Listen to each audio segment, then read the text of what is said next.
Good afternoon, everybody. Welcome to Key Advisor's webinar on exposing roadblocks in your daily service process, utilizing the SRM Vision.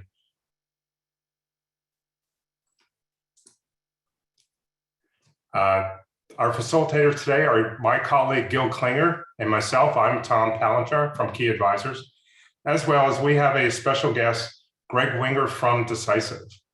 So not sure if you heard Jen, but we are going to have a Q&A later on. So please submit any questions in the chat room. And so we will bring that up later in the presentation. But we're good to go. So let's move on. So Gil, why are we here today? Thanks, Tom.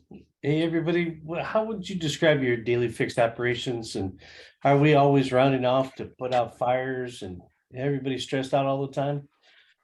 Are we trying to make more money? We try to do more with less. Basically, we're here to look at our fixed operations, profitability. We're here to look at our increasing our shop throughput and our capacity and some ways to do it. But we also want to talk about some pain points. So I know that Tom just talked about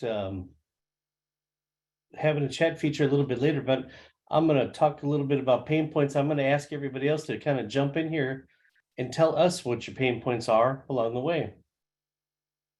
So some of the things that we've noticed in some of our dealership visits, maybe some work inefficiencies, people running around, spending some extra time. Our whole goal is to be able to keep the techs in their bays working on trucks.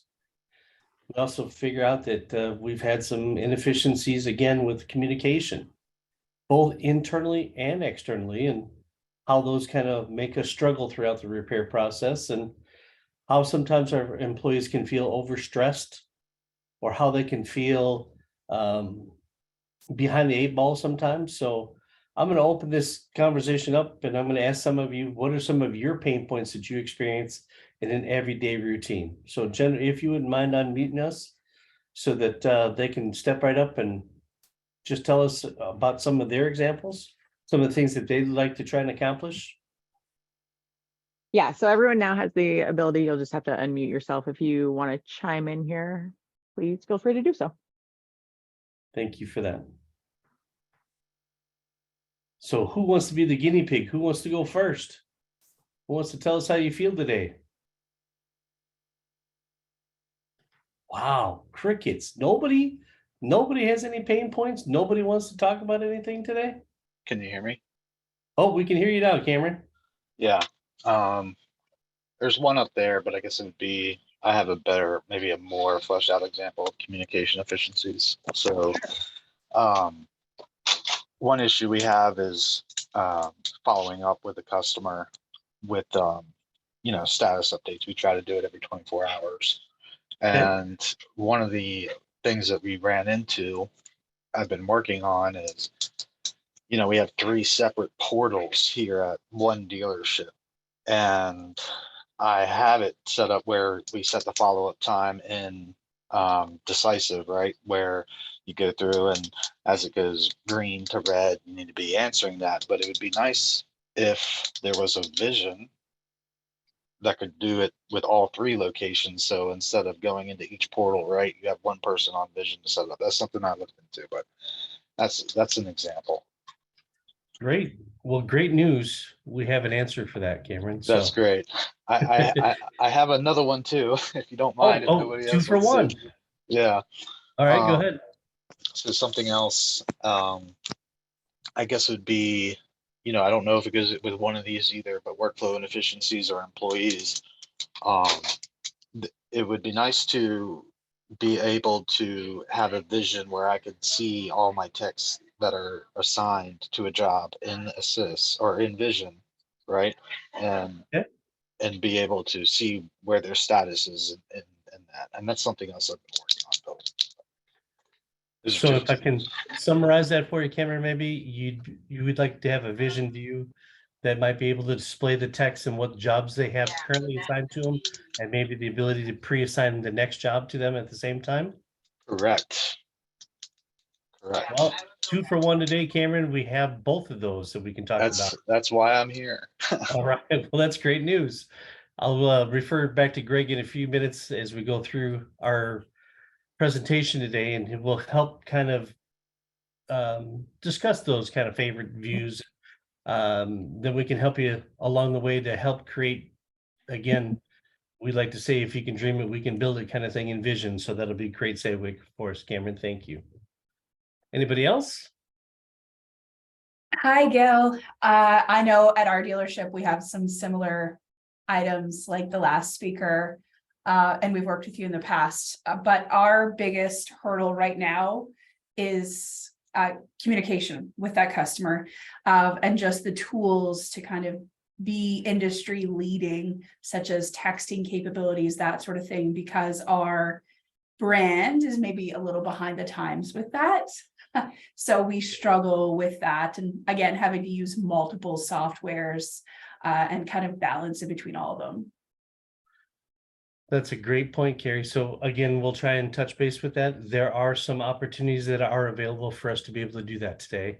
And then we can take that one step further or offline if we have to have some further discussions that might be able to help share some light on what we can do with Vision and how we can help you accommodate that. Okay. So I got 3 so far. Who else? Come on, guys, don't all be shy. This is your one time to be able to step up and talk to us. Ask what you need. Or not. All right, so since I don't have any more, and thank you for Cameron and Carrie for both stepping up and sharing those with us today, I'd like to go through a few that Tom and I might have experienced as we've done our dealership travels. Anybody say that another pain point might be waiting for parts or looking for better customer notes, parts being billed on the wrong lines, short-staffed or people that call in sick and the whole process shuts down. You heard Carrie mention poor communication with our customers. Somebody's always dropping the ball or not having an accurate estimate to be able to work off going forward. Maybe, how about this one? Maybe the truck's done, but we don't have the paperwork done. So we just go ahead and release the truck and we'll catch up with you later with the paperwork to get it back on the road right away because the customer is hounding us because we're running behind. And as one of our colleagues likes to say, that would be negotiating without a hostage. So maybe these are some of our pain points that we need to focus on. And there's different ways, not only with Vision, but having a standard SOP here would help with pain points. And maybe Tom can talk about that a little bit with solutions and see what we got for our next steps. Tom? So some of the solutions that we're going to talk about is having a service operations process, or we call SOP. So it's well documented and it gets into some details so that everybody knows what's going on. Also, along with that is having the support structure. So whether it's within Decisiv or your CDK or anything, or any of your DMS systems, you having all of that in place as well. There's probably 100 little things that you want to have in place that all support the SOP. Okay, and why is that important? It's, think of it as this technician, the more successful you make him, the more successful the dealer is. A case in point would be, they're like a surgeon on a piece of equipment. Surgeon in an operating room is making sure that they keep the patient alive and fix whatever's wrong with that patient. But with the truck, it's more or less, okay, the truck's down. That customer is losing revenue of a tune of $1,500 to $2,000 a day. So we want that technician to be as efficient as possible. Are we setting them up for success? So all these tools and background help support that SOP. Then the other thing that we're going to talk more about, and that's what today's webinar is about, is how Vision plays into that. How can it take you to the next step? So Cameron talked about he's got multiple portals for the same dealership. He's got 3 open and all that, and it's hard to manage. Well, Vision will put it all together. You can see all your cases at once. You can set it up for different departments, whether you got back counter technicians, you name it. Like Gill said, you name it, we can you dream it, we can make it happen. The other thing is, it's ultimately set up so that you're managing by exceptions. You're not looking at every single case. Those cases that and repair orders that are going through smoothly, you're not worried about it. You're worried about the ones, or want to be concerned about the ones that are not, they're being held up for whatever reason, so that you can get that through. So exactly what is a service operations process, or SOP? Essentially, it is a documented standard repair order process. It has details in it so that if you have a new person onboarding, they know where to go, so that any person that is involved in fixed ops or anywhere in the dealership can open it up and see exactly where that repair order stands at any given time along the way. Okay. The other thing is, the SOP is designed to reduce or eliminate waste in the process. So it helps you identify when it's going out of bounds and where you have waste, where you have those holdups along the process, that, okay, you can become more efficient. All right. And it's, again, back to that technician. Okay. If we make them more successful, we sell more hours. Selling more hours, we make more money. Okay. And it brings additional profits, both in the service. We get the additional service sales. We also get additional sales on the parts side, because oftentimes you guys are 1-for-1 on service sales to part sales. And so you get those additional gross profits and net profits. And at the same time, by becoming more efficient, you're using the same amount of technicians for the exact same, for doing actually more work, because you've made your process more efficient. We have a client that we've worked with for quite some time, and they've been a long-term client. And so they've been using Decisiv, and they've been using Vision. And what it's done for them is it's made them so efficient that in the last year, multiple things happened. Year over year, they increased sales in the service department in one store. It's a pretty large store, $500,000. Think about that. They're using Vision, and they're using Decisiv and Vision, and they got $500,000. By the way, that's with 5 fewer technicians than they had the prior year. So you want to talk about profitability? It's amazing. So you can do the same thing. Gill, you want to tell us a little bit more about what supports that SOP and how you build it? So from history, we know that most 80% of our processes fail if they're not documented. And having an SOP also assists with onboarding our new employees, setting them up for success right from the beginning. Once you've created an SOP and had it implemented in all your departments, some of your pain points will start to correct themselves. It is important to establish a foundation for your staff to build from, and a process that withstands being short-staffed, excessive workflows, or stressed out conditions. As Cameron mentioned, I got 3 different portals that I need to juggle with, and I'd like to have it all in one place. And Vision can help us with that.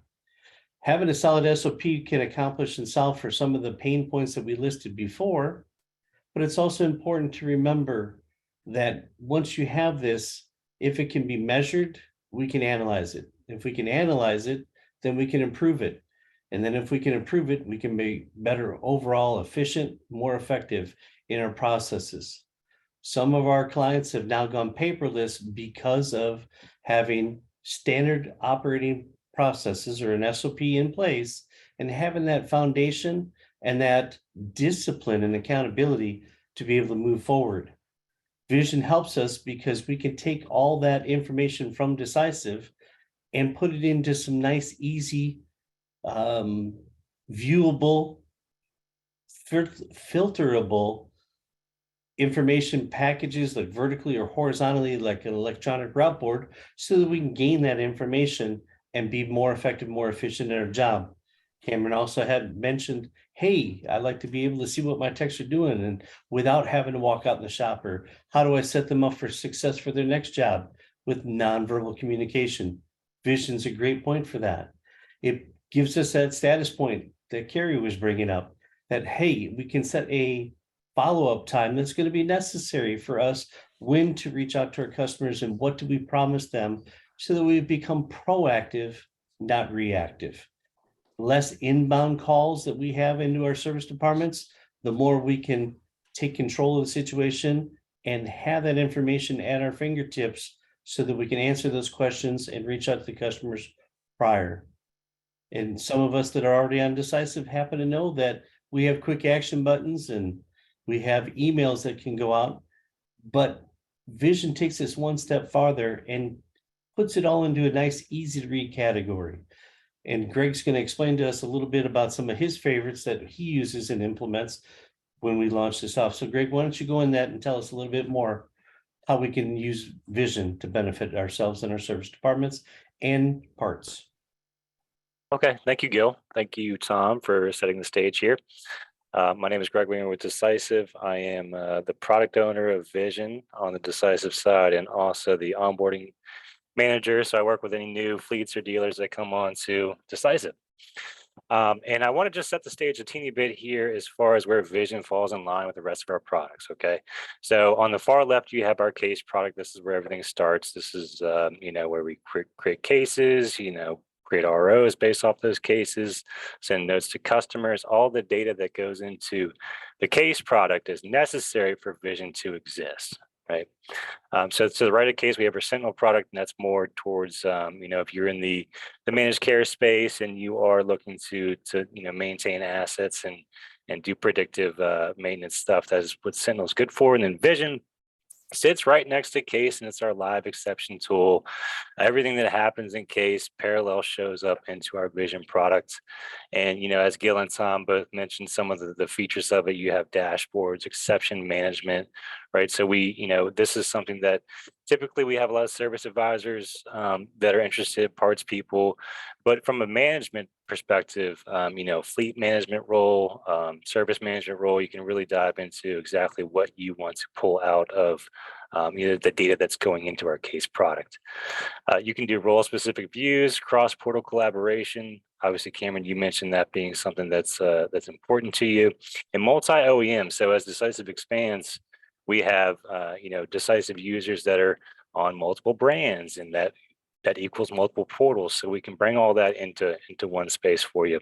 Then on the far right, Insight and Explore, that's our after the fact reporting. So think of Vision as live exception reporting, and then Insight as after the fact, more long term, what happened last week, last year type of stuff. Can you go to the next one, Tom? Thanks. So Vision portals, just to give some idea of what types of users can get into Vision, we have a fleet portal on our Decisiv side. We also have a service portal, which sounds like most of you are familiar with, and we also do call center or broker setups on the Decisiv side. All three of those types of users can access Vision, and in the demo that I'll show, we have a user that has access to the fleet and the service side, and we're pulling that information into one portal.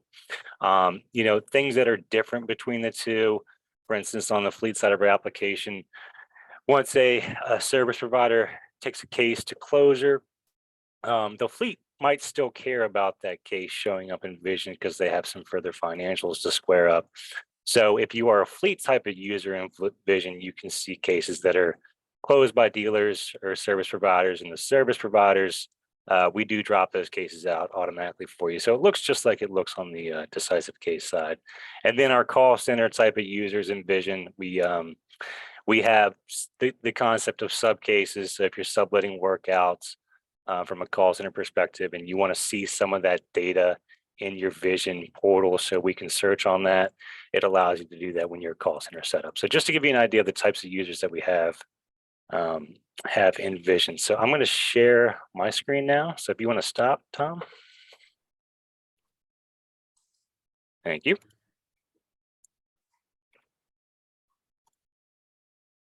Okay. Is everybody seeing that? Yes, sir. Okay, great. So as I mentioned, I'm a user that has access to a fleet, two fleets actually, and two service providers, right? So I have 4 different portals on the Decisiv case side that I'm bringing into my Vision view here. And what I'm starting with is a WIP, so a work in progress board. So if I open up my favorites menu, you'll notice that I have these predefined favorites that are laid out for me. And then below that, I have a view menu, custom search, and a filter menu. So favorites, the concept of favorites is that I've taken the data that I want to see in Vision. I've narrowed that data using my custom search. And then I've utilized my view menu to pick how I'd like to see that data. And then my favorites menu is where I take both of those and lock them into a favorite view that I can then reference the next time I go into Vision. And we can do further things with it, like build notifications off of those favorites. The filter menu I'll get into when I show a different type of view. We can utilize that to define some of the data that we're seeing here. So when I click on filter menu, or excuse me, favorites menu and WIP, this is a work in progress or a truck down report. You know, it might have different terminology.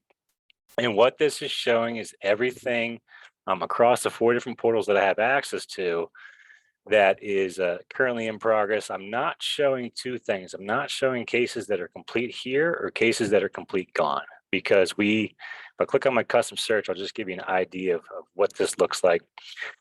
We're narrowing out complete here and complete gone. So those are 2 statuses that we see as, you know, towards the end of a case, that they're no longer working. The truck is finished. And so that's why we're excluding those from our view.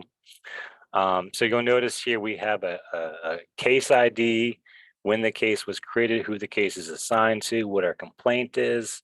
And I just want to mention this is some demo data that I'm looking at. So it's not representative of what you would naturally see, you know, as far as there's a lot of complaints missing and different data missing from our cases here. We can see our status, our unit number, estimate total, labor, a little bit of information about the vehicle, how long the case has been open, and then our repair order ID, right?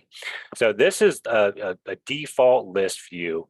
We have full control over what we'd like to see on these views. You can set up as many views as you'd like to, but this is more or less a standard default list that we'd have in Vision. And then we have 4 options on the right-hand side. There's a star icon, which allows us to, you know, flag basically a case. Each one of these rows that you're seeing here is a case. And if I wanted to, you know, follow up on this a little bit later, or remind myself to do so, I can click on a star and it changes the color. You can see some of these other colors I've manipulated here.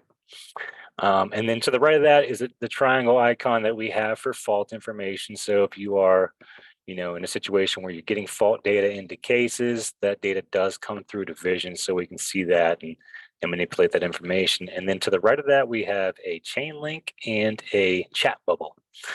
So the chain link allows us to click on this case that we're seeing here and open it up on the Decisiv case side.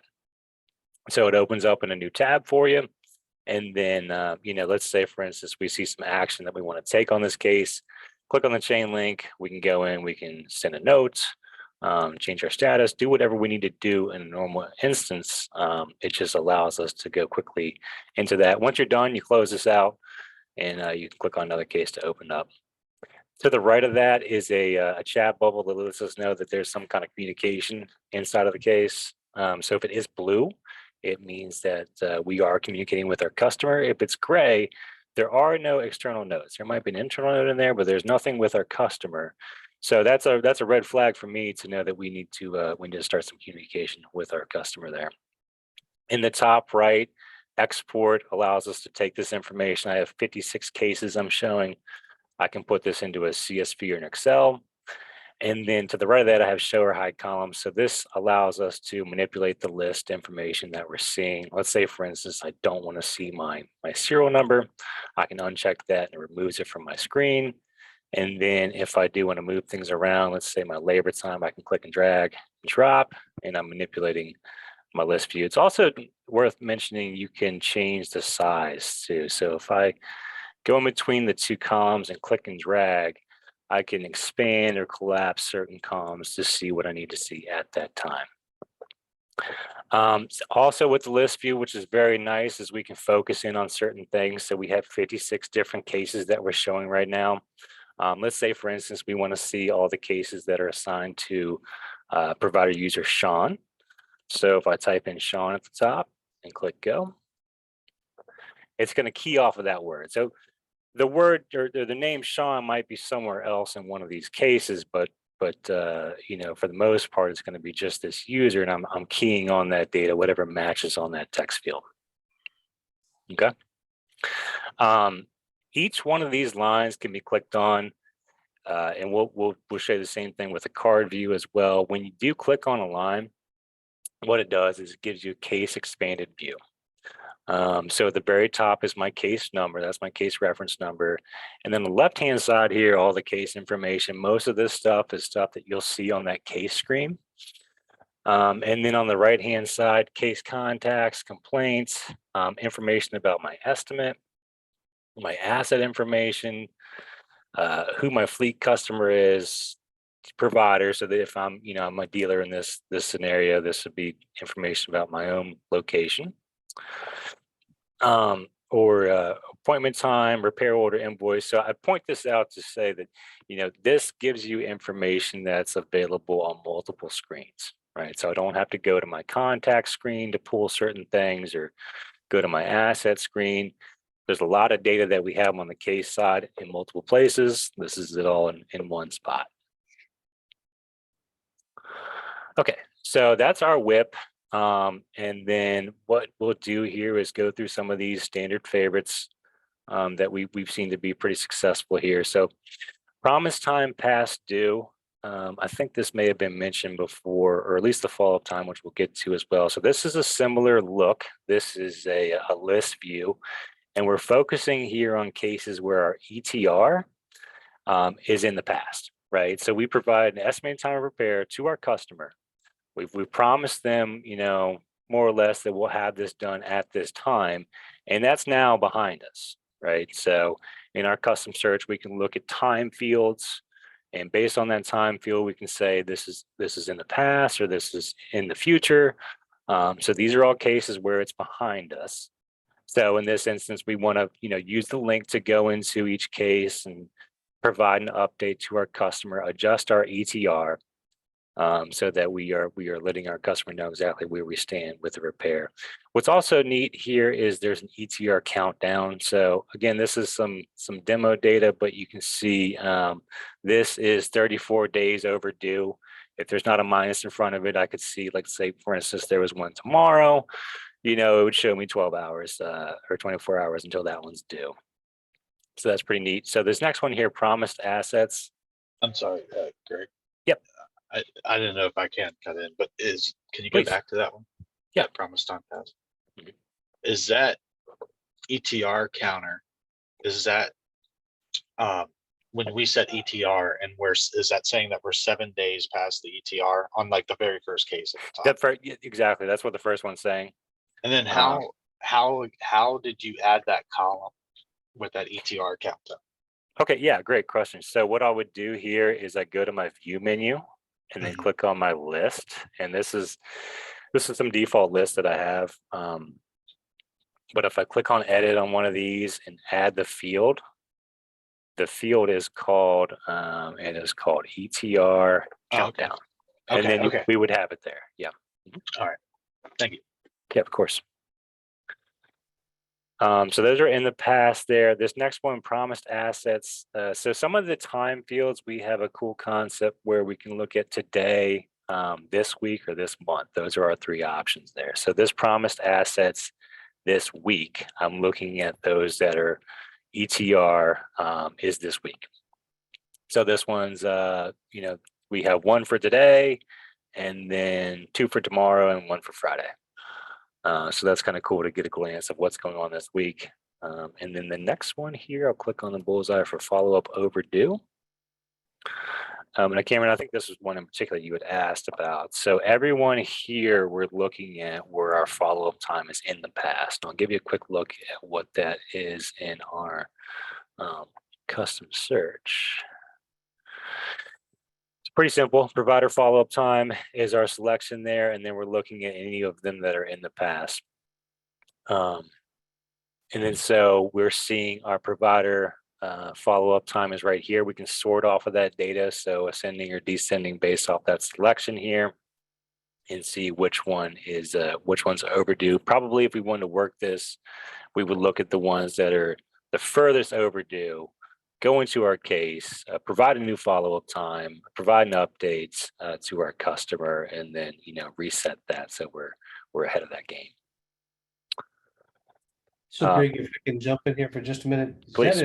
That column is either the most recent, or we can search it. We can, just like we can in the cases screen in Decisiv, where we can have the latest and greatest at the top or the oldest at the top, correct? Correct, 100%, yep. Yeah, perfect. So the next one here, extended WIP. This is very similar to our other WIP. We're just looking at anything where the case time or the downtime is greater than 4 days. So you can see here, we have a lot of the same fields. Just the custom search behind this information is 4 days. So greater than 4 days. So we know that, this one's taking a little bit longer. Our next one is really neat here, best practice. And this is just an example of some of the things that we can look at from a, oh, excuse me, I'm on the wrong piece here. Let's go best practice. Okay, so this is looking at a few different fields. So we're keying off it matching a couple of different pieces of criteria for best practice. So at the start here, just cases created in the last 200 days, and anything where estimate's greater than $1, so we know it's a real case, it has some money tied to it, and we're looking at where we're missing our complaints. We don't have an RO, we haven't updated the mileage, there's no notes in the case. Our check-in time is missing. So, this can be completely customized to whatever best practice you're focusing on in Decisiv, but we're showing all these cases where at least one of those things is true. We have an estimate value of greater than $1, and we're missing our complaint, we're missing something else that we care about on these cases. We're displaying those. Greg, can you go back to that? Yeah, of Custom course. search. I had my camera out. I just wasn't ready. Hey, Cameron, I just want to let you know that we will email a link to this recording to everybody tomorrow. So you can always go back and record this and review it at any time that you like. I'm taking notes because I'm gonna have a lot of work to do after this. One thing to let you know about is in the future, we are working on a standard set of favorites, and something like this will be available to all users on there. And of course, but this is a good concept, if you want to, maybe you don't care about the mileage or certain things, but there's another field that you would like, your users to fill out. This is how you would do that. And then at the bottom, we're looking at ors. So this is true or this is true type of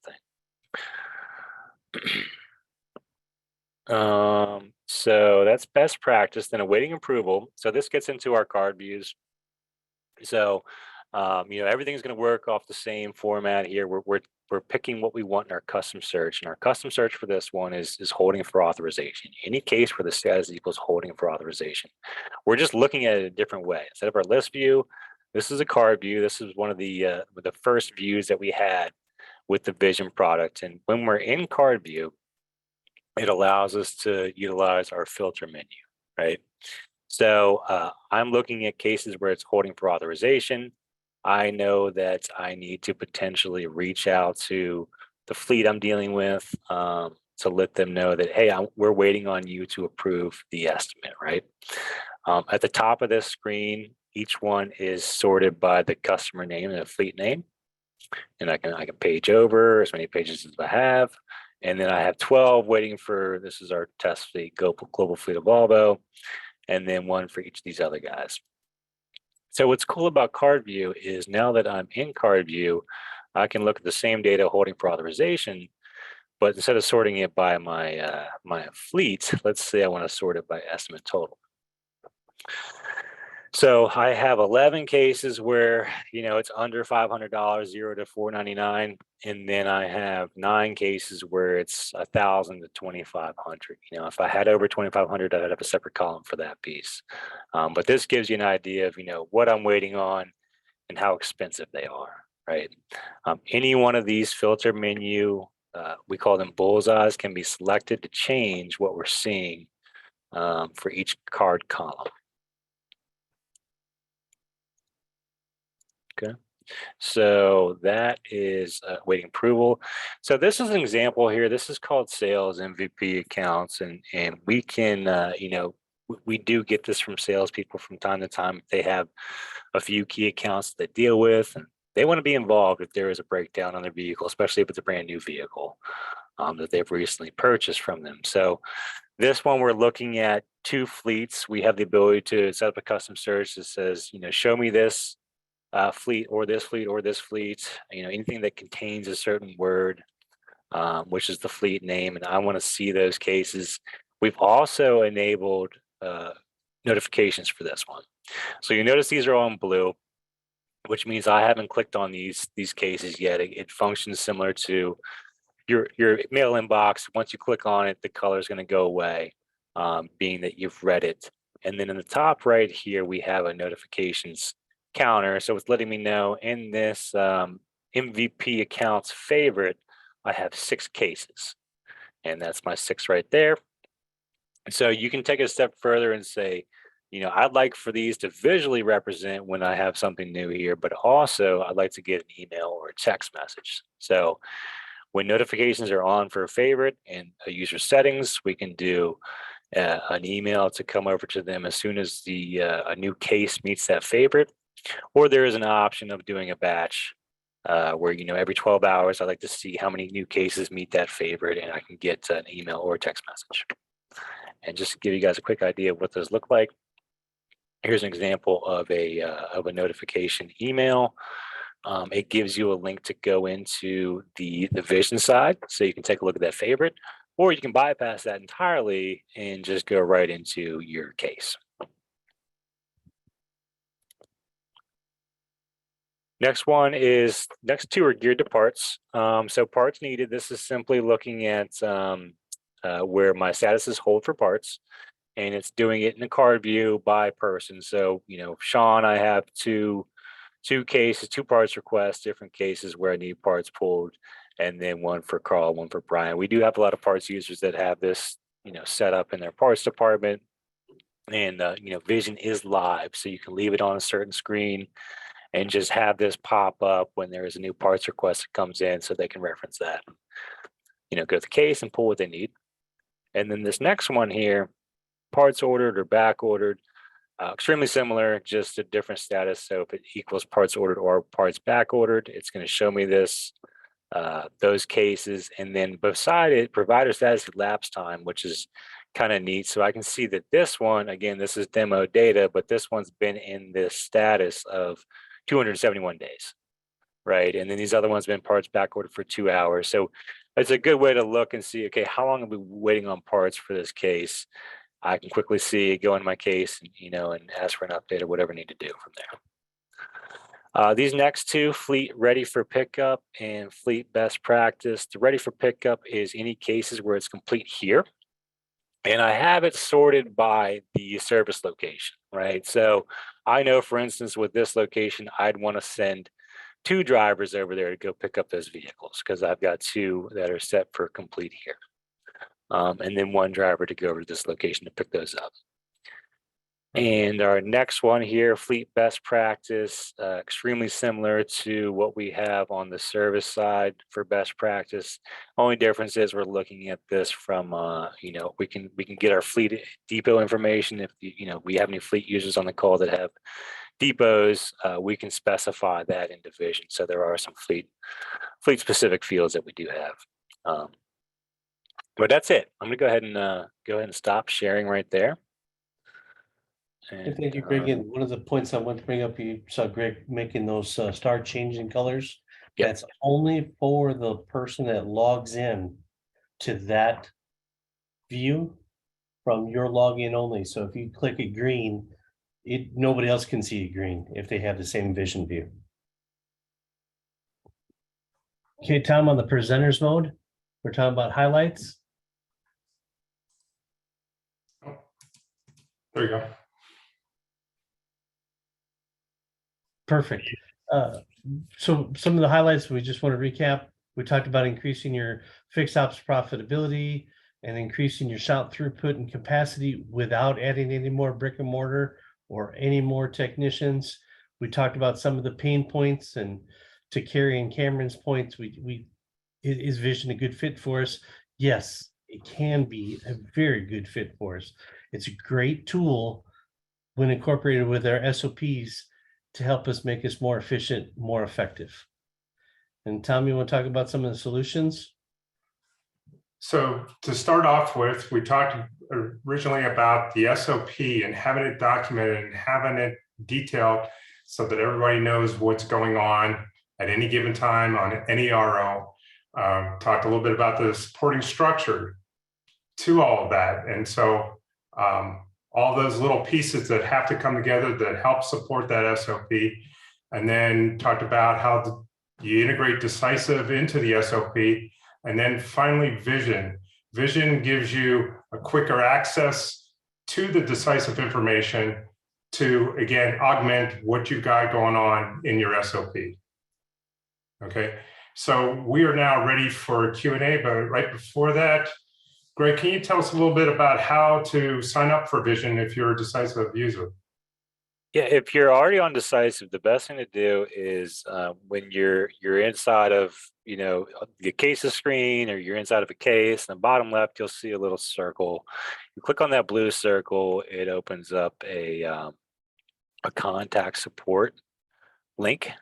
We call that blue circle the resource center. So if you click on that, you just put I'd like access to Vision. And then submit that. Our help team will review that and get right back to you. They'll probably bring me involved, and we'll just make sure your account is established. And maybe potentially set up a time to meet with you to go through some specific favorites you might want. But that's the best way to do it if you're not sure about your access to Decisiv, or just interested in general. The support at decisiv.com address is the best thing to use. Perfect. Thank you for that, Greg. So Jen, do we have any questions on deck? Hey, I've got Scott Knightsky from Gators got a question or two for Greg. Sure, go ahead, Scott. Hi, Scott. I think we have a support ticket with you right now. Yes, you do. I'm awaiting you for a phone call too, by the way. Yes, sir. Friday would be awesome. Hey, one of the things that kind of I caught on here, and you're talking about parts, the back ordered parts dashboard. Is that driven off the main page? Is all the information that we're using to build these reports driven off the status on the main case page, or? 100%. Yeah, if it happens there. So, and it happens immediately, right? We've had a little bit of changes to like how the frequency, but you make a change to your status on the case side, it's going to come through the Vision right away. No, I get that. I guess what I was wondering is, like, if we got parts on back order, let's say I've got 15 tasks on a repair order and 2 tasks have parts on back order. It's whatever's under the status on the main page. Yeah, it's not line status. The only operation stuff we really have in Vision is we can show you the totals. But pretty basic. So it's that main case status. Yes, sir. Hey, Greg, I had some questions. I know when you showed the favorites notifications, there was a way of setting like email or what. Where do you go to edit that? Yeah, is it okay for me to share again? Yes, Tom? it is. Okay. In 3, 2, 1. There you go. Thank you. Let's see here. So it's kind of a hidden spot. So once you have notifications turned on, you would just click on the favorite name. I'd say it's off. Check this box. Okay. And then in the top left, your username is what you select. far right is notification settings. It's going to say you have 2 with notifications on.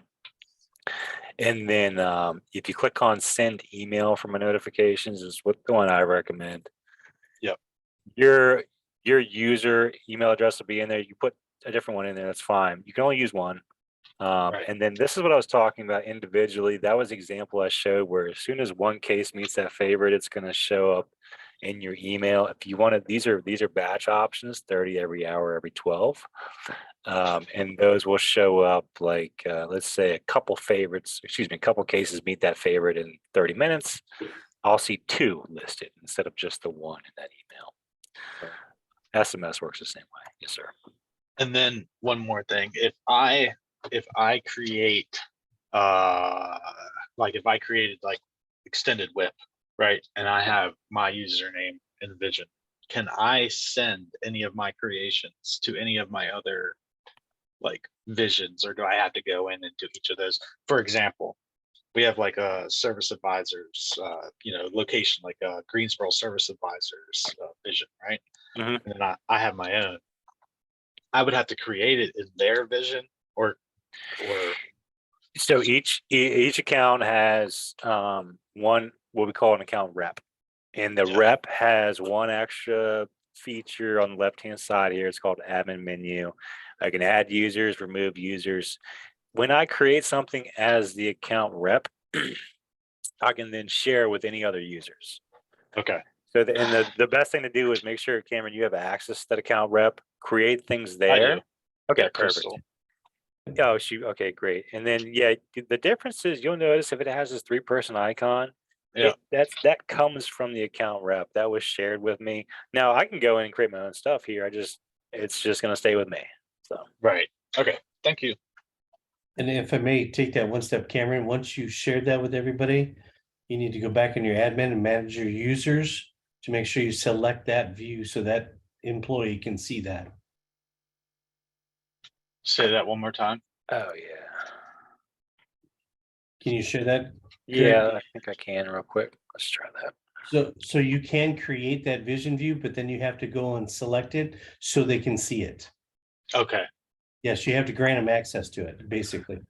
Right. Yeah, so this is the one above the user I just showed. So 2 ways to do it. I have my favorite name. I click on the name. I now have a share option. This is all the users under my account. Mhm. I want to give it to this guy. Select them, click update share settings, or I go to admin menu, manage users. I can select any user I want to share with, and then at the bottom here, all my favorites are here. So I just let them know, I want them to have this one, this one, this one, and then submit changes. And that's it. Also too, what's cool is at the bottom there is a default favorite, so I can pick what I want their favorite to be when they log in, which can be a nice introduction experience for them. Thank you. Yes, sir. Carrie, does this kind of help answer your questions that you had earlier? Yeah, I think so. Okay. Just want to make sure we addressed it. Anybody else have any other questions they'd like to discuss or question Greg or myself on? One thing I would say is, I think Gill, you can agree with this, is a lot of times, we have an idea of some standard favorites, but we don't always have, users don't always know exactly what they want to see out of it. So if you're in case and you're like, I'm missing this, or I'm missing that, or there's something I'd like to see, working with us or working with Key, we can usually come up with something. If you can give us your problem, we can find out how to make it. So. If you can dream it, we can build it. I know one thing that I've got pushback on, because I saw a lot of just at the little, like, so I've been working on the whole building process. That's been kind of a nightmare without any training. I wish I would have had this class a long time ago, but a lot of the pushback I get is it's not accurate, or it's not as live, but I don't know how true that is. And there was just an update to it, and it seems like as long as everything's going correctly, it's pretty live, right? I mean, I guess have you ever heard anything like that? Yeah, no, that's fair. So we've done a few things to it to update the performance recently. One thing in particular is there was a lot of information in Vision, and we've changed it so if there's no update to anything in 6 months, we're going to remove it from Vision so it's not slowing things down. And then there was also some synchronization problems that we had. So cases that were potentially closed. As a service provider, you were still seeing those on your view. Yeah, And we had that. That's been, depending on what brand you're on, that's been cleaned up as of, very recently. Yes. And we have a lot of people, we've taken our team and merged it with a bigger team. So we have a lot more eyes on, making sure that the product is stable. So those things, I can assure you have been addressed. Yeah. And I wanted to say to everybody else, I noticed it too. The one Okay. thing with the synchronization issue though, is what I did notice is I've had to go into all my libraries, find those cases that were closed, reopen them, and then close them again. And And then they go away. yeah, that forces a sync. Yeah. Basically they lost a connection. And just to be transparent, some people put emojis in cases and they were having troubles with that. So Yeah. it's just the most random stuff that we the team's on top of it. There's lots of eyeballs on making sure Vision is substantial nowadays. So Yeah, definitely seems good now. Just good. wanted to- That's good feedback. And Greg, I want to clarify on something in case anybody's using or would like to use Vision as one of their overhead monitors by the foreman, by the parts counter, by the service desk area, wherever it's important. This Vision screen updates itself every 60 seconds. So you don't have to click anything like we normally do in cases, or when something's sent to you, you have to change to my cases or whatever the case is so that you can go and address that information. One of the great things about Vision that we've saw in the last couple of years is the ability to be able to place it, forget about it, and it just takes care of itself. So that's a huge tool, especially if we want to expand that. Again, we've had several of our clients that have gone paperless. They live in Vision. They don't even go into cases except to create it, and then finally to invoice it after they review everything. So that's also available. Yeah, that's our view too. And I guess my question to that, I've thought about this with the overhead monitor. If we had the notifications turned on, the case was blue because nobody touched it. Let's say it was in my GSO service advisor's Vision, right? And that was projected on that monitor. If they went in there and they messed with the case because they are supposed to, right? It would trip that into being clear then, right? They'd have to, on the Vision side, if it's the line's blue, you have to click on it. Right. Yes. Right. And not click on the link. You have to click on it to open that expanded view and then close that. That's like you've read it. Right. So Okay. to your Just point, thinking what I'm yeah, saying. anybody could create a workaround or figure out a way to trick the system. In 80-20 rule, it always works great at any given time. I do see that Rich's hand's up here, and I apologize, Rich. I don't know how long it's been up. My little box is in your way, but I saw it pop up there. So how can we help you? What question do you have for us? It's not an issue. I just didn't know what triggers the email, because I've got mine set up so it emails me every time there's a new case opened up. And sometimes it could be 30 minutes that I have to go back to that email and open the Decisiv case before it actually has an error order. We'd have to take a look on how you could be set up with a batch. So it could be set up to send every 30 minutes instead of immediately.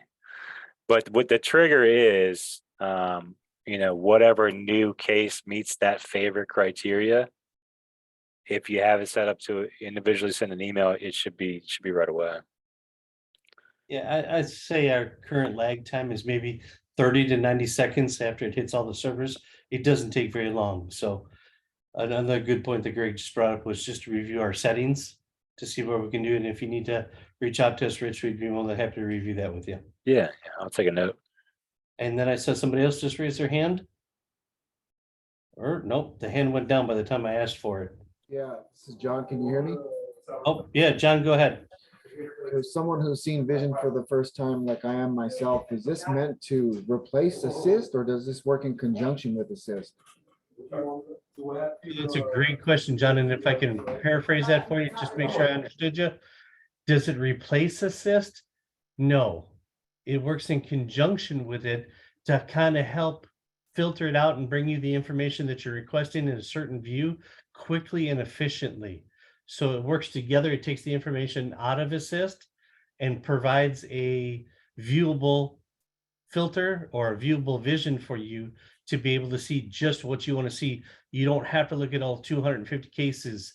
If I just want to focus on the, for example, the parts on hold and there's 10 cases, that's what Vision helps you with. Or what is my technician or what is my foreman's next job for the next triage repair or main shop? We can set all that up for you.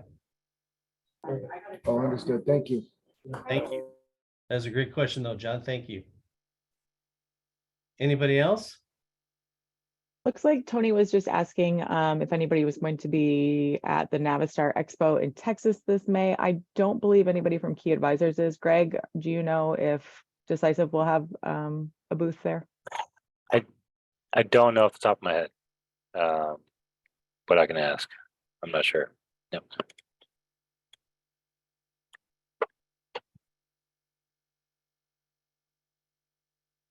Yeah, I can circle back on that. Okay. But if there's something, if there's a vision, question in particular, we can, if you utilize the help feature in the resource center, the contact support, we set up a meeting and go through whatever you need to go through. Sounds great. If there's no further questions, then Tom, why don't you go ahead and go to the next slide?